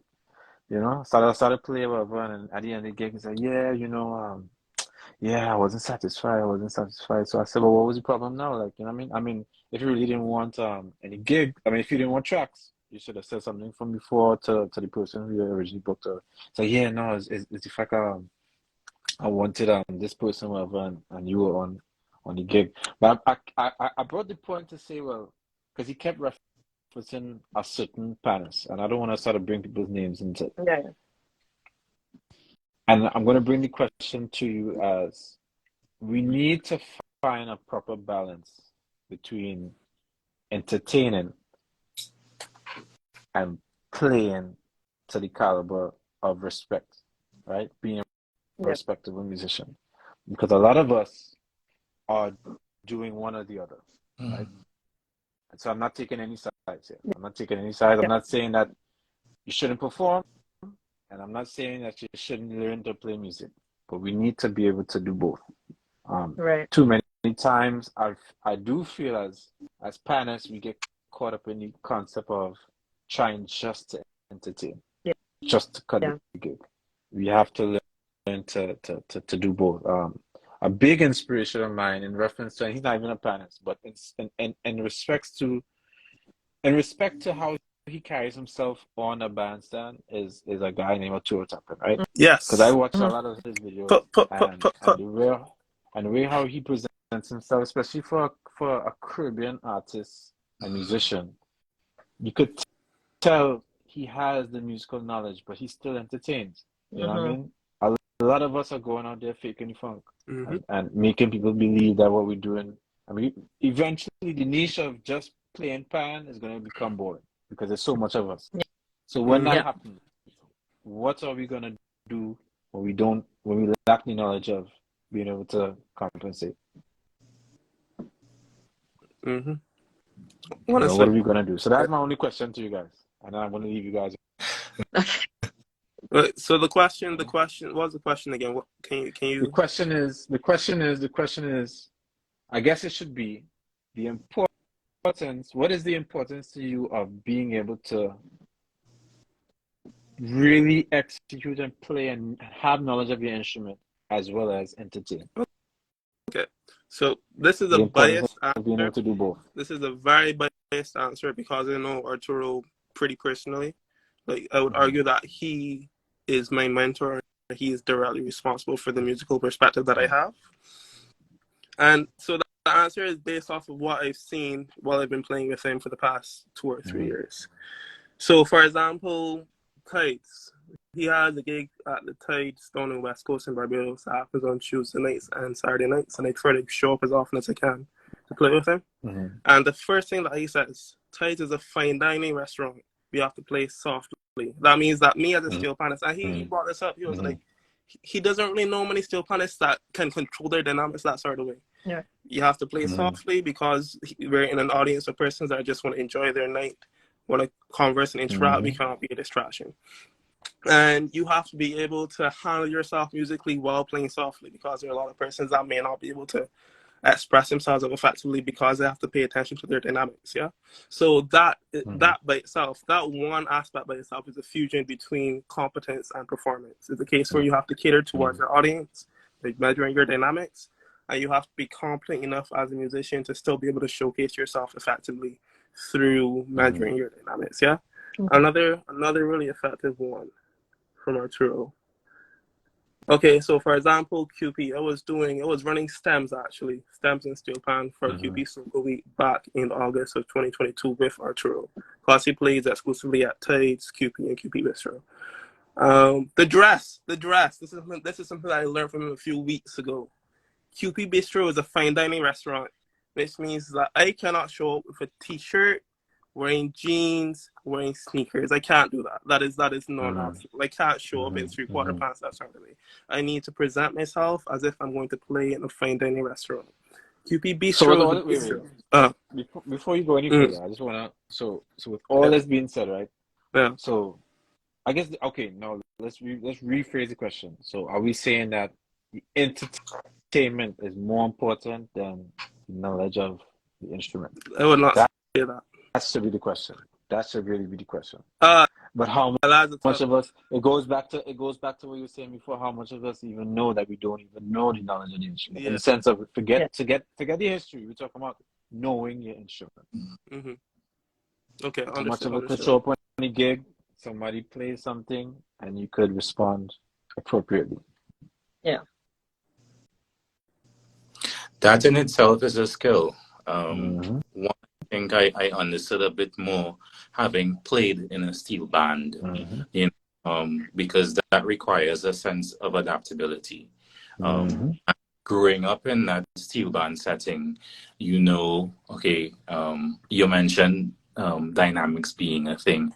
That's not going to be a major thing for us because we can play loud, we can play soft, and we can still be able to express ourselves at that sort of dynamic. So that's not a major thing because I understand how my instrument works and I know the ins and outs of Mm-hmm. things I can do at a lower dynamic than I mightn't be able to do if I'm, exuding at a louder dynamic. So, I mean, that type of playing, understanding what my instrument can do, for me, I gained a lot of that having grown in the steel band world and understanding how we adapt, how to be able to switch up.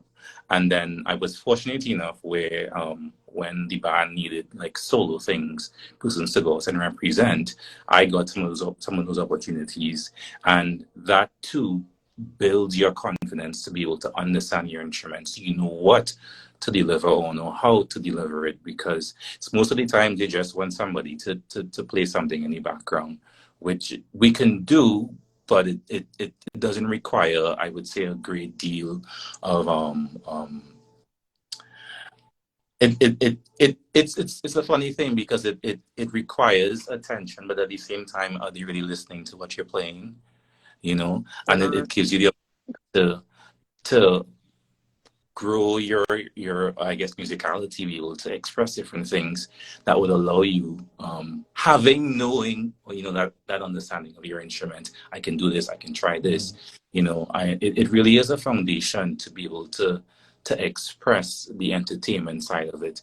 And I think nowadays we're so hyped on the trend of entertainer that we forget Right. some of the basic elements that require us or take us to that next level of being able to entertain in different professional environments, or even if it's just to entertain, persons that come to have a good time. So it takes a great deal of understanding what your instrument can do and you knowing how to navigate those different parts. And I could bring to reference again, Natasha Joseph, my experience having worked with her, it's a great deal of yes, I can play a soca, I could play these different things, but can I really express myself on a slow chord progression Mm-hmm. that makes sense? Yeah. Yes, I could play all these things, but is it making musical sense? Coming back to what I'm able to do based on the foundation of my instrument. And I think that's the reason And why just to I add, love. sorry, go ahead. No, go No, ahead, no, I Vanessa. was gonna just to go off of what you just said. I think that's the reason why I love R&B and just slower songs, because I can express myself a lot more. I can put more feeling into it. Whereas if it's a soca song, I'm just playing the notes. Like I'm feeling it, but I'm just playing it just to play its sake. Sorry, just before you speak, Andre. Chris just said everyone can't do both, but most can feel that they should, that they can and should. Now you can go. Right. And I was and just before I leave you guys, not only are we thinking that, and that we get, not only are we the parents getting caught up in just the entertainment aspect, but we're now setting the precedence to the audience, right? And to the people, the paying clients, that That's the only that's the standard that a panel should be at. They should just be Mhm. entertainers, not someone Yeah. who's musically inclined and could really hold their weight as a musician. I mean, it's almost like we're still playing upon this idea of I'm playing an instrument that a lot of people have never played before Yeah. and they can't play. So it doesn't matter what I play, it should just sound good. Yeah. Because how you gonna know? You never played piano before. Exactly. Yeah, exactly. No, We gotta get away from that. that's And true. with that being said, I had to go. But I listen. You guys enjoy. Thank you for gracing us with your presence, champion. No problem. All right. Take Have a it good easy, night. Judah. See you later, man. Daniel, Yeah, for thanks again. sure. Yeah, of course. See ya.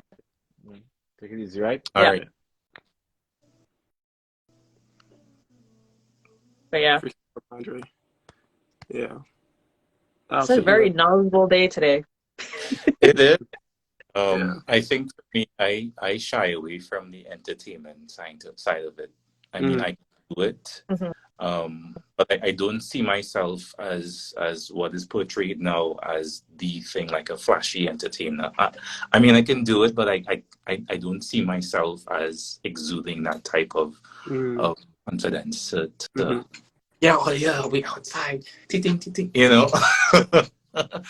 But I mean, that's not bashing anyone in any way. It also plays back to the personality of the performer and what they're able to execute on the instrument. Mhm. I feel like I agree with you and I don't agree with you at the same time because Oh, depending on here's the thing because it depends on my surroundings. So if I'm playing with people that are just like, yeah, I'm here at a party, you're giving me that energy, I'm gonna feed that back to you. Whereas if I'm playing in like a chill, everyone's just eating, I'm gonna play my slow songs. I'm gonna put my feeling into it more. I will sneak in a few soca songs just to be like, hey, try that here too. And some reggae songs, but I know what you're saying. I know because I'm not that flashy. Let me do certain things. Let me spin. Let me go down. I'm not that type of person. But if you're giving me that energy, I will stop. I'll step away from my panel, dance with you, and then I'll go back. Yeah. It was Hi, Chris. being in a steel band because when it comes to entertainment, it's like a all right, smile, dance, Yeah. Yeah. Yeah. Hi, Chris. Before you talk, Troy says, I think playing alongside other musicians really pushes you as a soloist as long as well, people are writing, I'm losing it, soloist as well rather than just playing over tracks. Yes. And then Stefan West, hello, Mr. Stefan. I'm all for spreading the awareness of the national instrument. We are lacking in that area, in my opinion. And I agree. I'm trying my hardest over here in Western Canada because let me tell you. Hello, Chris. How are you? Hi. I'm good. Y'all have me working here, so now I have to Yeah. gather my thoughts to write something and Give a few hours. To write something in like an hour. But I really needed to pop in on this topic because it's something that I've had so many different conversations about where some people tend to feel like, oh yeah, everybody should be able to do everything. Whereas I started advocating more for people, as I mentioned earlier, people should be able to niche. This instrument, just like any other instrument, people should be able to explore. You want to do classical music, you want to do Indian music, you want to do Afrobeats, you want to do, and I'm not saying that there aren't people that can't, intertwine into different cultures, but that takes a different level of musicianship. And I feel like a lot of the times we tend to just box everybody into one thing and say, well, oh no, you're a player, so you should be able to play everything. And that conversation for me started in my head even from undergrad, because recognizing the things that I liked and I didn't like, and then the things that I was kind of being pushed in a certain direction, and I was like, I don't really want to do that, but I feel like I'm pressured or forced to do that because that is just the norm. Right. And there are some people, as Judah, is it? Yeah. Mhm. I think he was saying okay, I lost my train of thought there for a second. I'll circle back. But yeah, I genuinely feel like people should be able to do what areas are comfortable. He was talking about people playing in certain type of spaces. Mm, And so when I have conversations with persons, there are some um musicians, soloists, whatever you want to call them, who genuinely, based on their brand, their aesthetic and everything, cannot play in and because they can't conform to certain spaces. So mm, your playing technique, your style, your brand, your look, it just won't work in every space. And that's okay. And I feel Mm-hmm. like we try to tell everybody, oh no, you have to conform to this type of space. yeah. You're not a religious person. Why would I book a gig in a Hindu festival or a Christian festival if you're not a religious person? Because there are going to be things in that space that you have to respect, that you have to understand. And if you're not willing to humble yourself, as at the beginning of the conversation, there was a lot of conversation about humility. Mm, If you're not willing to tone it down, learn and understand, and just be open, and also bring in musicianship, it's okay. Don't go in that space. But there are yeah. Mm-hmm. people who feel the need to, oh, I have to take every gig, and then you do more disservice by doing that and making it more challenging for other persons who genuinely appreciate that space or that culture, whatever the case is. Right. So I say all that to say, not everybody is meant to do everything, and please stop trying. Let it go. Stick to what you're good at. If there's a space for entertainment soloing, we all know what that space looks like. Don't bash them. Don't whatever. While it does bring its element of challenges to us, we are still growing. Please leave people to do what they do. They do it well. Yeah. Once they're not bringing disrepute to the instrument or themselves or whatever, let them do their thing. Mm-hmm. If you're considering yourself more of an articulate musician, Mhm. that's the first word that could come to my mind. Um, then you put yourself in spaces with other musicians like that. And again, there's nothing wrong with this space for everybody. Pick your niche and run with it. I'll pause Definitely. there.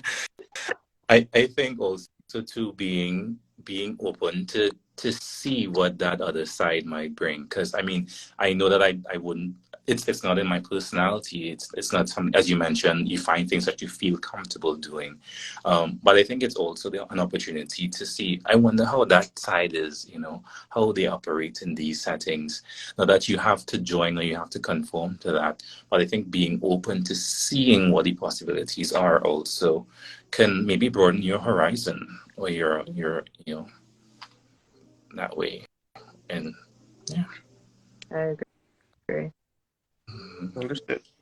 So, I mean, mhm. no, go ahead. Go ahead. Okay.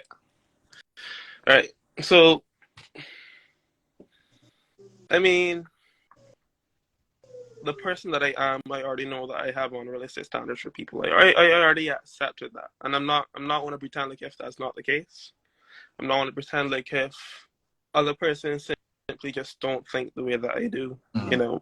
They're persons that just know a bunch of songs, and that's what they have to offer. That's what they get gigs. That's what they make their earning. And I'm not going to bash you. I'm not going to bash anyone for figuring out the way that they handle themselves on the instrument, because the instrument is less than 100 years old. The culture is constantly shifting and moving because it's so new. There's no one set correct way to get everything done. That applies to instruments that are like the piano, that hundreds of years old. Same applies to steel pan. But I would say the biggest reason why I would bash persons like that and get on as vehemently as I am getting on is because those persons are a representation of our culture. That is the fact of the matter. If someone looks up steel pan on Instagram, it's going to be those persons that they see. That is how they're going to paint the perception of every single steel panist Mm-hmm. in the world. So if you are presenting yourself up, if you are showing yourself to thousands of persons, if that is your end goal, I personally take it as a personal personal offense, personally, this is a very personal thing for me, that you are showing the world that this is what we are.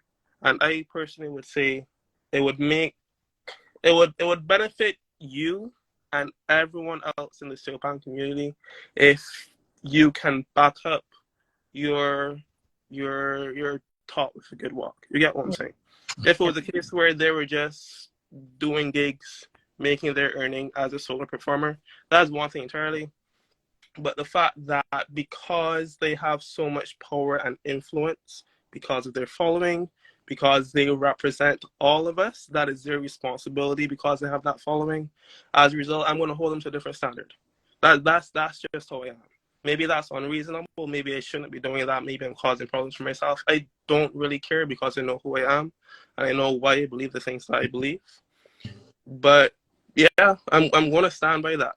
I'm not moving from there. If you want to present yourself this way, that is a responsibility that you have to take seriously. It is a responsibility because you are going to be showing everyone what steel pan is for everyone. You get what I'm saying? Am I making sense? Makes sense? Yeah. Makes sense. Can I play the devil's advocate for a sec? Yeah. just for a sec. So I don't know if you guys have noticed, violinists are now up and coming. They're doing their thing, their videos. Has anyone noticed that? Yeah? Okay. So there's a few violinists with women playing, they're half naked. There's men playing that are in full suits, and they're all playing the exact same thing. So are they now the face of violin because there's females that are half naked and men in suits? Just my devil's advocate. I'm just. Yeah. But that's the thing, That's the thing. Let's say, okay. The fundamental difference is that violin already has its own culture. Even though there are a lot of pop violinists that are half naked and wearing suits and present themselves as high as possible, but don't have that much technical ability, there's still dozens of very, very top violinists that have overtures and solo pieces that have symphony orchestras playing behind them that have reputation and prestige that they deserve. We don't have that, which means that there's no other side of the coin. There's a full entertainer. There are plenty of full entertainers. How many full soloists are there? Where's the other side? You get what I'm saying? Right. If there were persons like Andrew, I will always have respect for. Persons like Victor Provost, persons like Liam Teague, persons like Annie Norell, persons that are extremely competent and that showcase their competence, but realize that they don't post 2 or 3 videos a month consistently because they're working on their craft. As a result, the persons that focus on marketing are the ones that end up being the face of the culture. Because we don't have that other side, as a result, the potential detriments are a lot more as a result. Does that make sense? Yeah. Okay. I mean, That's fair. he presented it, I could see why I buy into his case now. No, Chris, I get what you're saying, and trust me, I even though it might sound like it, I 100% agree with you. Appreciate it. I agree. I am there with you. Trust. However, I think we can also look at it from a different perspective because, as you just mentioned, the names of the persons that you just called are all what we consider trained musicians. Okay. Right? There are things that a trained musician does, experiences, and just learn because they've had the background or the space to learn these things in a structured setting. Those elements are things that an untrained musician will, I wouldn't say never learn, but just for the sake of the conversation, they won't learn. Okay. Right? So some of the things that we may expect is not saying that they can't achieve it, but until they get a mentor, even in an untrained situation, in an informal situation, it's not gonna happen. It's just never gonna happen. There are things that you might learn in just let's say basic technique that you had somebody that can mentor you, teach you in a very in a formal setting that would be like, hey, try it this way, maybe don't do that. You have elements of constructive criticism that can help you navigate your way through it. Yeah. Somebody who realize, hey, there's something I love and I'm just winging it. And they pick up tips and tricks along the way from other persons who are doing similar things. They're not going to have that guidance unless they decide to really say, you know what, I want to elevate from being a regular performer to somebody who has a little bit more structure. I want to Yeah. learn a little bit more about music. I want to go more in depth and understand theory. And unless they make that conscious decision to put themselves in that situation, and it doesn't mean that you have to join a class or do a degree or anything like that. It means you have to get a mentor, somebody who you want to emulate and grow to become. They won't get that information. And in a simple case, sometimes somebody is asking me like, oh, you know, I am not on the soloing part. I never wanted to be.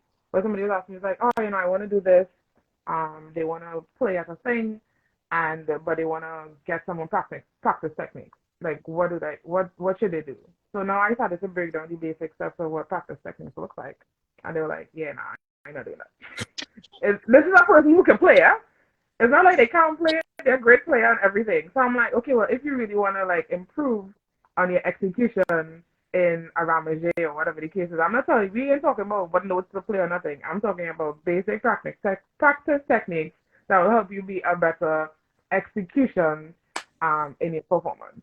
They were like, yeah, no, I'm not doing that. And I'm like, okay, those are things that I would have never been able to say, articulate, or even share if I didn't come from the background that I did. Right.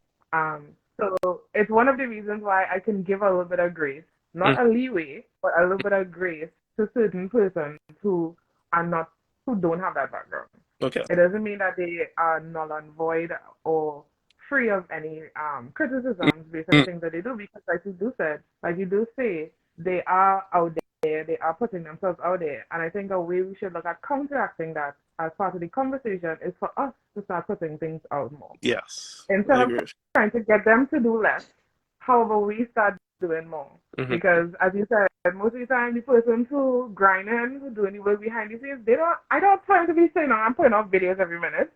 I would love to, but life just be life, and so I don't have time to do that. But sometimes I genuinely want to, and we are the ones who actually probably need to say, hey, you know, let's make a conscious decision. If it's not every week, every 2 weeks, once a month, at some point, start putting more stuff out there. It actually counteracts what's happening. So therefore, from a public standpoint, we see both sides. And then you say, okay, you know what? I like this side better than I like that side, and this is what appeals to me more.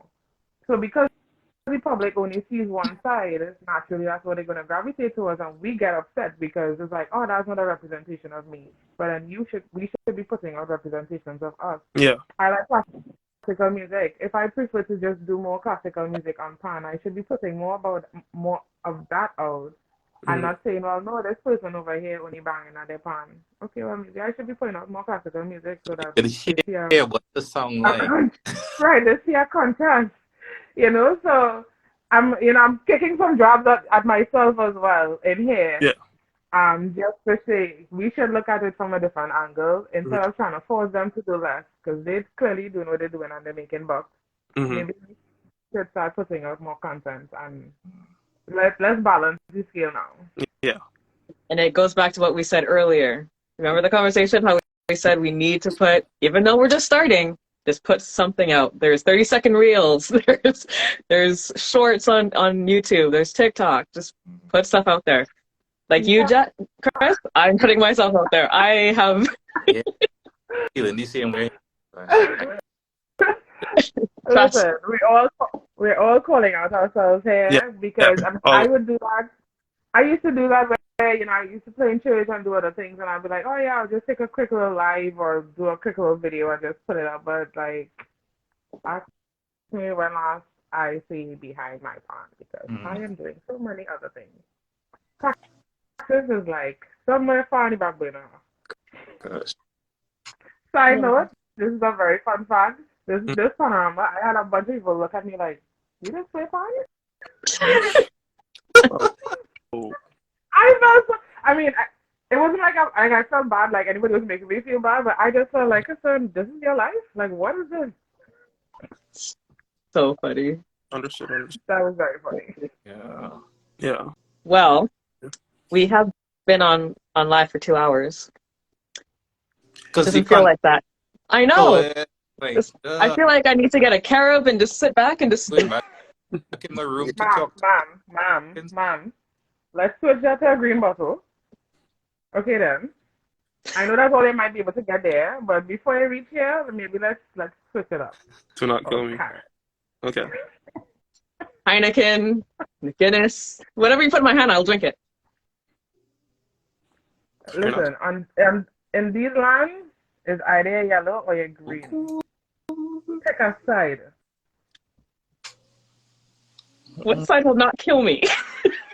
Everything else is free fall.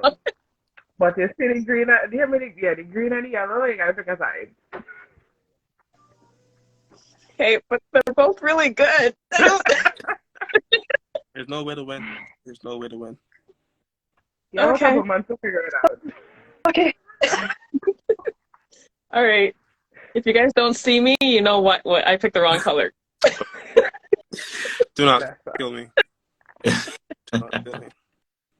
I mean, there'll be people to welcome you on either side, and it's just the conversation is getting intense because people feel strongly about the side that they're on. Mm-hmm. Got you. What if you haven't chosen a side? Like you drink here when you're with this group, and you drink here when you're with another group. So it's like I go between the. Ensure that the two groups don't meet up. Okay. And make sure nobody knows that. Oh my goodness. Good to know. All right. Gotta make sure my groups are split.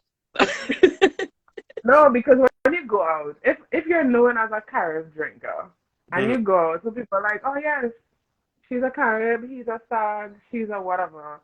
When they're buying rounds or they're buying cases or whatever the case is, like they know, hey, you just drink this. But you can't be drinking this today and then tomorrow I go in, now was she drinking today? No. You had to be drinking the same thing all the time. All the time. Or else you will be bringing your own drinks or you'll be drinking water. And in an alcohol party, water is not a standard. So you will be staying home. All right. Okay. Good to know. Pick a side. Okay. I feel like I've been so long, but I drink a green or a yellow. So you're in the same boat as Yeah, me? but- You gotta be careful. Oh my God. So before we leave, I'm saying El Dorado 15, I'm saying 12. Feel like I need to go to a liquor store as soon as I close this because Do not kill me. my goodness. We don't have Stag over here, so I can't. That's unfortunate. I'm not surprised because when I lived in Connecticut, I just randomly came across a Carib fire store, and I was like, this is a very weird and random place for this to just show up. And I never found a Stag, only Carib. Yeah, it's only Carib. If you go to Toronto, you'll see both, but here it's like finding gold. If you find it, you're buying a whole case. I'm telling you, you're buying cases if you find it. So before we go, because we've been on for 2 hours, one more time in May, what should people be signing up for? And Chris is putting her proposal in as we speak. We're here talking about the Connotation Virtual CPAN Conference 2023.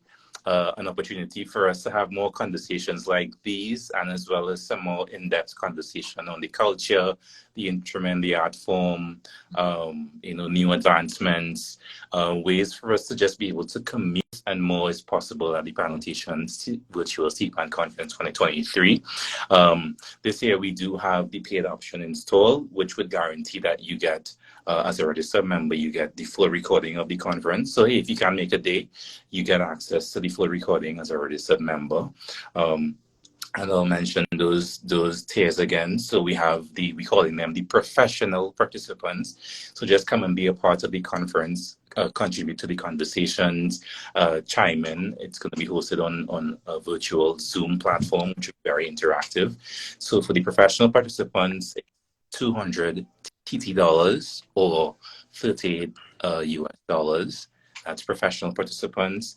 Presenters, They'll be the cost of 150 TT dollars or 23 US dollars. We do have one or two students that are presenters as well. So if you're a student, we do have the student participant fee, which is 120 TT dollars, and which converts to 18 US dollars. All right. This is an opportunity for us again to gather and discuss great things. Steel Pan. We have a very exciting, interesting featured speaker this year. He's they are prominent in the US, in the UK. Talking about conversations about advancing yourself as a musician, as a panelist, as well as other musical things that I'm really excited to hear insights on. We also have a very special guest performance happening on that Saturday, the 6th. I'm not going to say which region he's from, but he is not from Trinidad and would have been featured on a very popular virtual platform recently. So this and more exciting stuff to be featured at this year's virtual conference. And we see Chris there submitting her little abstract to see if you can get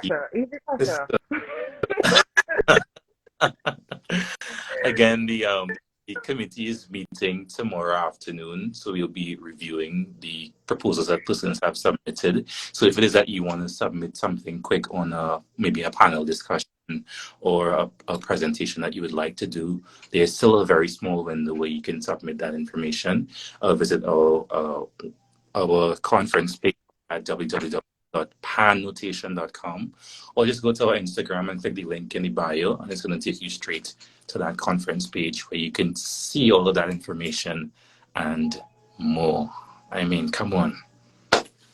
Last year we had Smooth, who's now Professor Leon Edwards at University of Trinidad and Tobago, and we had Keisha and Julian with a really nice performance last year. So just think about the possibilities now that we've had an experience of it once, and we're here to do it for the second time. Pannotation, virtual Steel-Pan Conference. Cannot wait. Cannot wait. And I'm telling you guys, if you didn't go last year, I'm telling you, go this year. You will not regret it. You will not regret it. You'll learn so much. I learned so much last year. It's still playing for my mind, just to add on from this year. So I'm telling you, it's a good thing. It's a good thing for sure. I'm glad you guys are doing it again. Nice. And for those who might have missed last year, you can go and view that. It was a free conference, so you can go to our conference review page on our website and get to see some of what happened last year. But if you want that same perks for this year conference, you have to register as an official conference registrar. And before, because I don't think I asked this, when is the deadline to register to be in the conference? So we do ask that you stay tuned to our social media for that, as it's going to be a window opened within a week or two from the conference. Okay. So stay tuned. Pannotation on all social media platforms. Chris, you want to say something? Yeah, I was going to give a little plug for Kadesh because Kadesh was a lifesaver for me last year. So he was a great moderator and a little bit of a lifesaver because a lot was happening. A lot was happening on the day. On my day of conference, I was juggling a funeral and the concert and so many things in between. And it was able to pull off and it was amazing. So Yes. Thank you. yeah. He's a great administrator. Love it. Can't wait to do it again. First one, 11:59. Listen. What's the time? Listen, last night I had to submit something and I submitted it. I swear I was in college all over again. I submitted it at 11:52. So at 11:53, you'll see hers come in. Oh my goodness. Definitely. I just want to say one plug. yeah.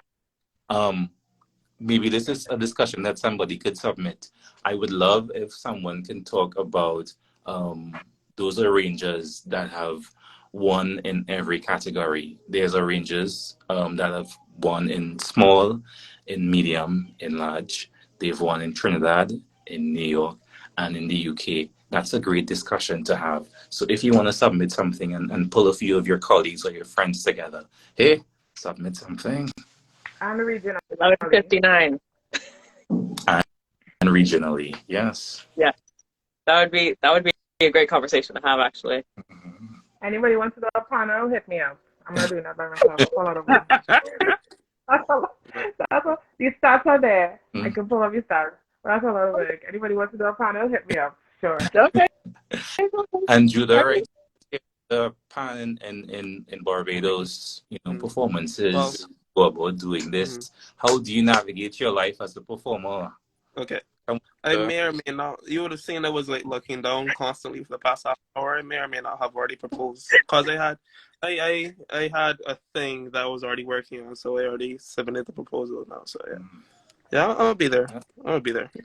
Judah on the button. Judah, I'm hitting you up as soon as we end this live.